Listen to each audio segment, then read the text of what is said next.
पादप कोशिका और जंतु कोशिका में मुख्य अंतर क्या है? तो सबसे पहला अंतर तो है कि पादप कोशिका में कोशिका भित्ति होती है, पर जंतु कोशिका में कोशिका भित्ति नहीं होती है। यह सिर्फ कोशिका झिल्ली से घिरी होती है। पादप कोशिका में लवक पाया जाता है, जबकि जंतु कोशिका में लवक नहीं पाई जाती है। पादप कोशिका में लवक इसलिए पाया जाता है क्योंकि प्रकाश संश्लेषण के लिए, फूल बीज को रंग प्रदान के लिए, भोजन में जड़ के में जो ल्यूकोप्लास्ट होता है वो भोजन के निर्माण में मदद करता है। पर जंतु कोशिका में किसी प्रकार का लवक नहीं पाया जाता है। इसमें सेंट्रोसोम पाया जाता है, जबकि पादप कोशिका में सेंट्रोसोम नहीं पाया जाता है। पादप कोशिका की राजधानी बहुत बड़ी होती है। यह कोशिका के 90% जगह छेके रहता है, पर जंतु कोशिका की राजधानी छोटी होती है क्योंकि जंतु में जल की आवश्यकता पादप कोशिका की तुलना में कम पड़ती है।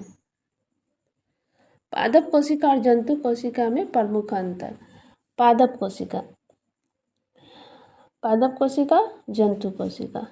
साधारणतः पादप कोशिका जंतु कोशिका से बड़ी होती है। इसका जो कोशिका होता है जंतु कोशिका की तुलना में बड़ा होता है। और जंतु कोशिका साधारणतः छोटी होती है। यह मोटी एवं कड़ी कोशिका भित्ति के कारण कोशिका का नियमित आकार होता है। पादप का जो कोशिका है, कोशिका झिल्ली के बाद कोशिका भित्ति से घिरी होती है, इसलिए इसकी सेल का जो आकार है वो नियमित यानी निश्चित होता है।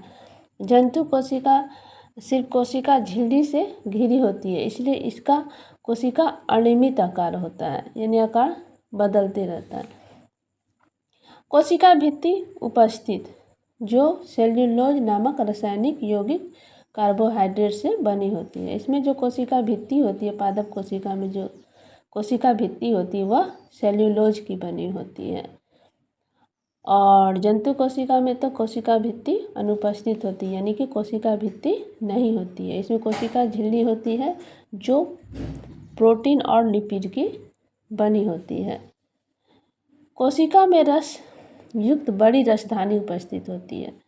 पादप कोशिका में जो रसधानी होती है वह बहुत बड़ी होती है। वह इतनी बड़ी होती है कि यह कोशिका का 90% जगह छेक लेता है। जंतु कोशिका में भी रसधानी होती है, पर यह कोशिका में छोटी छोटी रसधानी होती है और इस रसधानी में जल होता है। इसमें लवक उपस्थित होते हैं।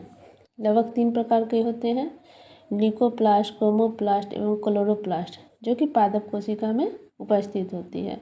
लेकिन जंतु कोशिका में लवक अनुपस्थित होती है क्योंकि पादप कोशिका को भोजन निर्माण करना होता है, फल फूल को रंग प्रदान करना होता है, इसलिए इसमें लवक उपस्थित होते हैं। गाल्जी उपकरण के अनेक छोटी छोटी छड़ जैसी रचनाएं होती है जिन्हें डिप्टोसोम कहते हैं। इसमें गाल्जी काज जो होते हैं उसमें अनेक छोटी छोटी छड़ जैसी रचना होती है, इसलिए गाल्जी उपकरण को इसमें डिप्टोसोम कहते हैं। जबकि जंतु कोशिका में जो गाल्जी उपकरण एक विशेष जटिल संरचना होती है जिसे हम गाल्जी उपकरण उपस्थित होते हैं, ऐसे गाल्जी उपकरण उपस्थित होते हैं। इसमें तारका या सेंट्रोसोम अनुपस्थित होते हैं। पादप कोशिका में सेंट्रोसोम नहीं होती है, जबकि जंतु कोशिका में सेंट्रोसोम उपस्थित होती है जो कि कोशिका विभाजन में मदद करता है। अब चौथा नंबर क्वेश्चन है, यदि गाल्जी उपकरण न हो तो कोशिका पर इसका क्या प्रभाव पड़ेगा? तो कोशिका में अगर गाल्जी उपकरण न हो तो अंतःपार्श्विक जालिका में बने प्रोटीन और लिपिड का कोशिका के भीतर या बाहर विभिन्न स्थानों पर परिवहन रुक जाएगा। मतलब हमें जहाँ प्रोटीन की आवश्यकता होगी, जहाँ ऊर्जा की आवश्यकता होती है, वो गाल्जी उपकरण ही मदद करता है, परिवहन का कार्य करता है। मतलब वहाँ एनर्जी पहुँचाती है जो कि रुक जाएगा, पदार्थों का परिवहन रुक जाएगा। लाइसोसोम का निर्माण भी नहीं होगा क्योंकि गाल्जी उपकरण ही है जो कि लाइसोसोम के निर्माण में मदद करता है। लाइसोसोम में कोशिका के अवशिष्ट और क्षतिग्रस्त घटकों के पहचान के लिए आवश्यक एंजाइम होते हैं। गाल्जी उपकरण जो है वो लाइसोसोम के निर्माण में मदद करता है, इसलिए इसके न होने पर लाइसोसोम नहीं बनेंगे।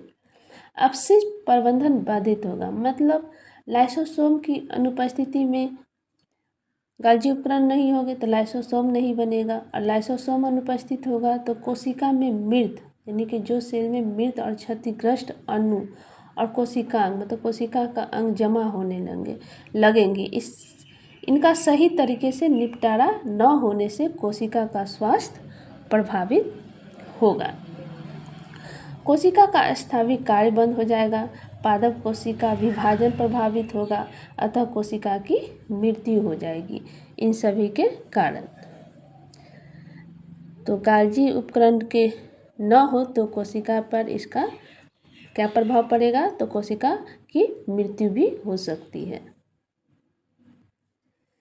अब है कोशिका के किस अंगक को बिजली घर कहते हैं और क्यों कहते हैं, तो माइटोकॉन्ड्रिया।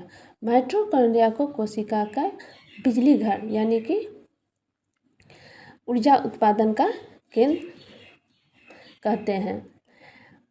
माइटोकॉन्ड्रिया में ही जो है वो कैफ चक्र चलता है जिससे ऊर्जा मुक्त होती है, इसलिए कोशिका के माइटोकॉन्ड्रिया को कोशिका का बिजली घर कहते हैं।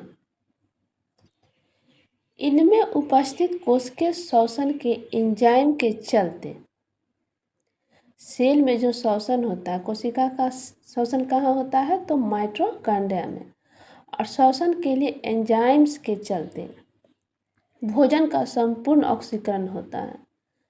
इसके फलस्वरूप जीव के लिए ढेर सारी अति आवश्यक ऊर्जा मुक्त होती है। भोजन का ऑक्सीकरण होता है जिससे ऊर्जा मुक्त होती है, इसलिए माइटोकॉन्ड्रिया को कोश के ऊर्जागृह powerhouse of the cell कहा जाता है या बिजली घर कहा जाता है।